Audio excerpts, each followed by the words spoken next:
તમને સ્પર્શતા તમામ સમાચારોની શેમને ફિકર અને એટલે જ હું આપના માટે લઈને આવ્યો છું પ્રાઇમ 9 વિથ જીગર। પ્રાઇમ 9માં આજે અમે તમારી સેફટીની એક વાત કરીશું। શા માટે આકરી ગરમીમાં એસી ફાટી રહ્યા છે એના કારણો તમને જણાવીશું। સાથે જ અમે તમને એસીમાં થતા બ્લાસ્ટથી બચવાના ઉપાયો પણ બતાવીશું।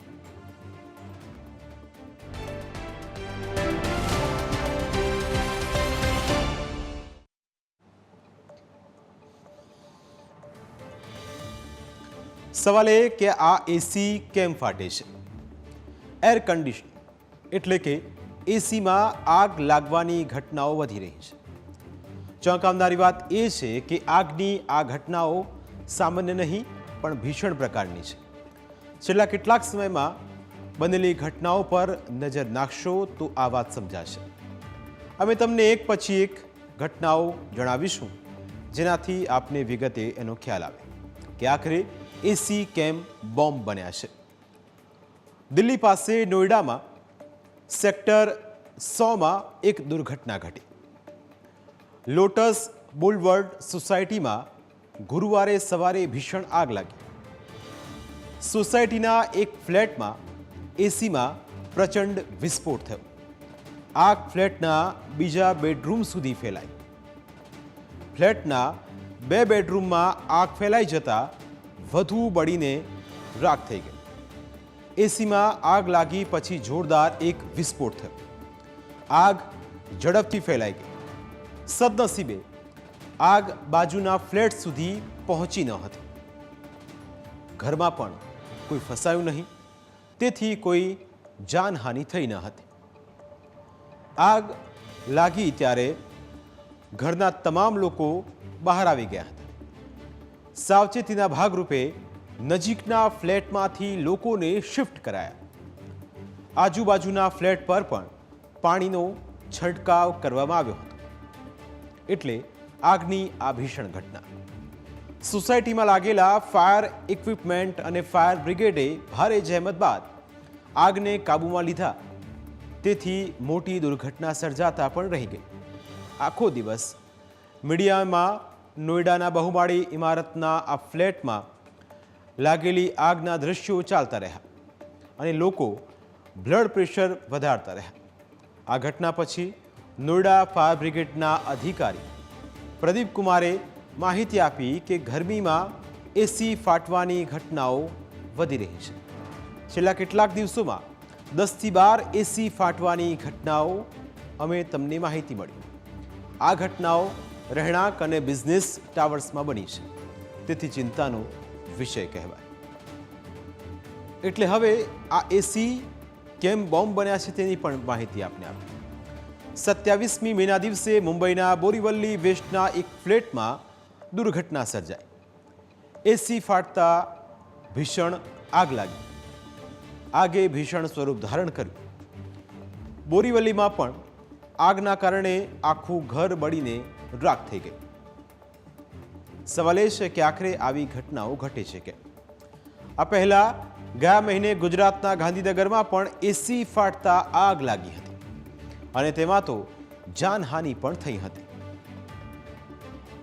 એસી ગાંધીનગરમાં કેવી રીતે બોમ્બ બન્યું તે પણ જો। સરગાસણ વાસણા હળમતિયાના સાર્થક ફ્લેટમાં દુર્ઘટના સર્જાઈ।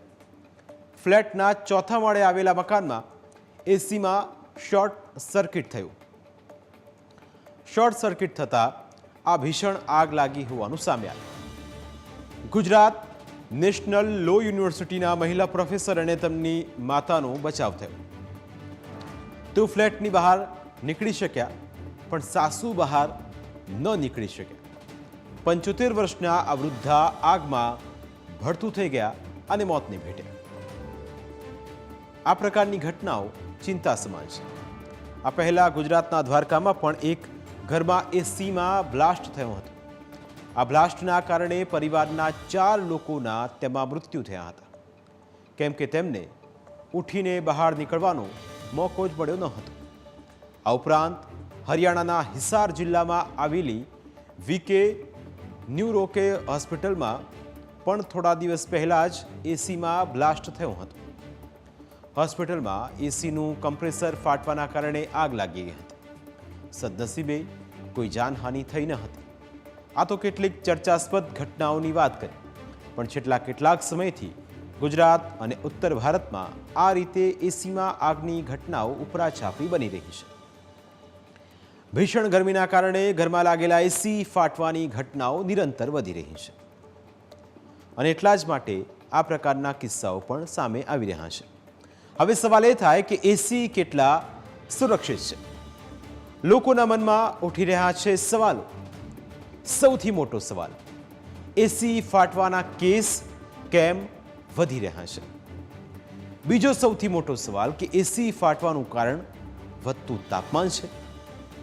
ત્રીજો સવાલ એ કે એસીમાં બ્લાસ્ટ થવાથી કઈ રીતે બચાવી શકાય?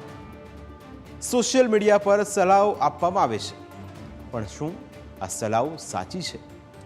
એસીના સુરક્ષિત ઉપયોગ અને બ્લાસ્ટ થાય કે આગ લાગે ત્યારે બચાવ માટે શું કરવું, એના વિશે પણ ચર્ચાઓ શરૂ થઈ ગઈ છે. ત્યારે અમે તમને આ સવાલોના વિસ્તારથી જવાબ આપીશું, જેનાથી આપને ખ્યાલ આવે કે કેવી રીતે સુરક્ષિત રહેવું. એસીમાં બ્લાસ્ટનું મુખ્ય કારણ કમ્પ્રેસરમાં બ્લાસ્ટ છે. કમ્પ્રેસર કેમ ફાટી જાય છે એ સમજવું પણ જરૂરી છે. એસી ફાટવા માટે વધતું તાપમાન સૌથી મોટું જવાબદાર છે, કારણ કે ખાસ કરીને હીટ વેવની સ્થિતિમાં એસીનું કમ્પ્રેસર ફાટવાનો ખતરો વધી જાય છે. ભારતીય હવામાન વિભાગ સામાન્ય કરતાં તાપમાનમાં થતા અભૂતપૂર્વ વધારાને હીટ વેવ કહે છે. સામાન્ય તાપમાન કરતાં તાપમાનમાં 5 થી 6 ડિગ્રી સેલ્સિયસના વધારાને મધ્યમ હીટ વેવ ગણવામાં આવે છે. 7 ડિગ્રી સેલ્સિયસથી વધારે અથવા સતત 2 દિવસથી વધુ સમય માટે મહત્તમ તાપમાન 45 ડિગ્રી સેલ્સિયસથી વધુ હોય ત્યારે તીવ્ર હીટ વેવ કહેવાય છે. અમે તમને આના વિશે વધારે માહિતી આપીશું, પરંતુ અત્યારે સમય છે એક બ્રેકનો. બ્રેક બાદ વાત કરીશું કે આખરે આવી ઘટનાઓ ઘટવા પાછળનું મુખ્ય કારણ શું છે.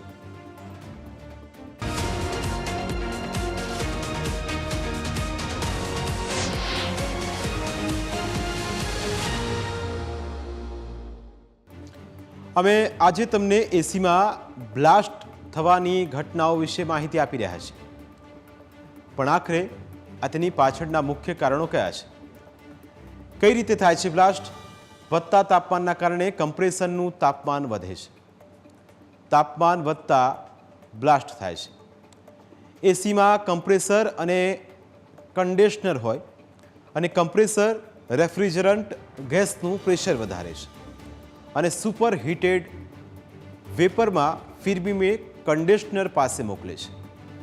કન્ડિશનર કોઇલ મારફતે ગેસને બહાર મોકલે છે, જે બહારની હવા સાથે ભળીને ઠંડક આપે છે. એસીમાં કુલિંગ માટે એમ્બિયન્સના તાપમાનનું ચોક્કસ પ્રમાણ ખૂબ જરૂરી છે. એમ્બિયન્સ એટલે કે કમ્પ્રેસરની આસપાસનું તાપમાન. કન્ડિશનરના તાપમાન કરતાં એમ્બિયન્સ 10 ડિગ્રી જેટલું ઓછું હોવું જોઈએ. ભારતમાં પણ એસીના કન્ડિશનરનું સરેરાશ તાપમાન 50 ડિગ્રી સુધી હોય છે. આ સંજોગોમાં એમ્બિયન્સનું તાપમાન 40 ડિગ્રીની આસપાસ હોવું જરૂરી છે. વધતી ગરમીના કારણે એમ્બિયન્સનું તાપમાન 45 ડિગ્રીની આસપાસ રહે છે, એટલે ખતરાની ઘંટડી વાગવા માંડે છે. એમ્બિયન્સનું તાપમાન કન્ડિશનરના તાપમાનથી વધી જાય છે. આવી સ્થિતિમાં એસી કામ કરતું બંધ થઈ જાય છે. આ પરિસ્થિતિમાં એસીના કન્ડિશનર પર પ્રેશર વધી જાય છે. તેના કારણે કન્ડિશનરના ફાટવાની સંભાવના વધી જાય છે. આ જ કારણોસર કમ્પ્રેસર પણ ફાટે છે. હીટ વેવની સ્થિતિમાં લાંબા સમય સુધી એસી ચલાવવું પણ ખતરનાક છે. એના લીધે બ્લાસ્ટ થઈ શકે છે. લાંબા સમય સુધી એસી ચાલુ રહે તો એના પર લોડ વધી જાય છે. એસીના પાર્ટ્સ ખૂબ ગરમ થઈ જાય છે, જેથી એસીમાં બ્લાસ્ટનો ખતરો વધી જાય છે. દર 2 કલાકે 15 મિનિટ માટે એસી બંધ કરી દેવાથી આ ખતરો ટાળી શકાય છે. એસી સતત ન ચલાવો. એસીને 2 કલાક ચલાવ્યા પછી થોડીવાર માટે બંધ કરવું. એસીને કુલિંગની તક મળી જાય તેથી ખતરો ટળી જાય છે. એસીને વચ્ચે વચ્ચે બંધ રાખવું સ્વાસ્થ્ય માટે પણ સારું છે. ગરમીથી બચવા માટે આખો દિવસ એસીની ઠંડી હવા લેનારા લોકોને માથાનો દુખાવો, ઉધરસ, ઉબકા અને શુષ્ક ત્વચા જેવી બીજી ઘણી સમસ્યાઓ થઈ શકે છે. લાંબા સમય સુધી એસીની હવાના સંપર્કમાં રહેવાથી વ્યક્તિ ડિહાઇડ્રેશનનો ભોગ બની શકે છે. લાંબા સમય સુધી એસીની હવામાં બેસી રહેવાથી વ્યક્તિને તરસ નથી લાગતી, તેથી શરીરમાં પાણીની ઉણપ થઈ શકે છે. શરીરમાં પાણીની ઉણપને કારણે માથાનો દુખાવો અને માઇગ્રેનની સમસ્યા વધી શકે છે. લાંબા સમય સુધી એસીની હવામાં રહેવાથી શરીરમાં પાણીની ઉણપ થવાથી ત્વચા શુષ્ક થઈને તિરાડવાળી અને સંકોચાઈ ગયેલી લાગે છે. હવે આ સ્થિતિમાં કયા પ્રકારની ઘટના સર્જાય, એસીથી આરોગ્યને અસરો કયા પ્રકારની થઈ શકે એ પણ જુઓ. ચામડી પર કરચલીઓ અને ઝીણી રેખાઓ દેખાવા માંડે છે. એસીનો વધુ પડતો ઉપયોગ સ્થૂળતા પણ આપે છે. નીચા તાપમાનના કારણે વ્યક્તિનું શરીર વધુ સક્રિય બને છે અને શરીરની ઉર્જાનો યોગ્ય રીતે ઉપયોગ થતો નથી. શરીરમાં ચરબી વધવા લાગે છે. ઠંડો પવન શરીરમાં ખેંચાણ પેદા કરીને સાંધા અને કમરના દુખાવા કરે છે. સાંધાના દુખાવાની પીડિત લોકો એસીમાં રહે તો દુખાવોની સમસ્યા વધી જાય છે. એસીના કારણે મગજની પણ તકલીફ થઈ શકે છે. એસીનું તાપમાન ઘટે ત્યારે મગજના કોષો સંકોચાઈ જાય છે. મગજની ક્ષમતા અને કાર્ય પ્રભાવિત થાય છે. માથાના દુખાવા સાથે સતત ચક્કર પણ આવી શકે છે. આવી સ્થિતિમાં સમસ્યાઓ દિવસે ને દિવસે વધતી જાય છે. એસીને વચ્ચે વચ્ચે બંધ કરીને કુદરતી હવામાં નીકળવાથી આ સમસ્યાઓથી બચી શકાય છે. તાપમાનમાં વધારો એસીમાં બ્લાસ્ટનું મુખ્ય કારણ હોવાથી વધુ પડતી ગરમી જ્યારે પડી રહી હોય ત્યારે કેટલીક બાબતોનું ખાસ ધ્યાન રાખવું જોઈએ. કઈ બાબતોનું ધ્યાન રાખશો? તો આટલી કાળજી રાખશો તો બચી શકાશે. એસીના કમ્પ્રેસરને છાંયડામાં રાખવું જોઈએ. કમ્પ્રેસર પર કોઈ રીતે નાનો શેડ કરાય સીધી ગરમીની અસરને તે નિવારી શકાય છે. કમ્પ્રેસર અને કન્ડિશનરની આસપાસ વેન્ટિલેશન જરૂરી છે, જેથી યુનિટ વધારે ગરમ ન થાય.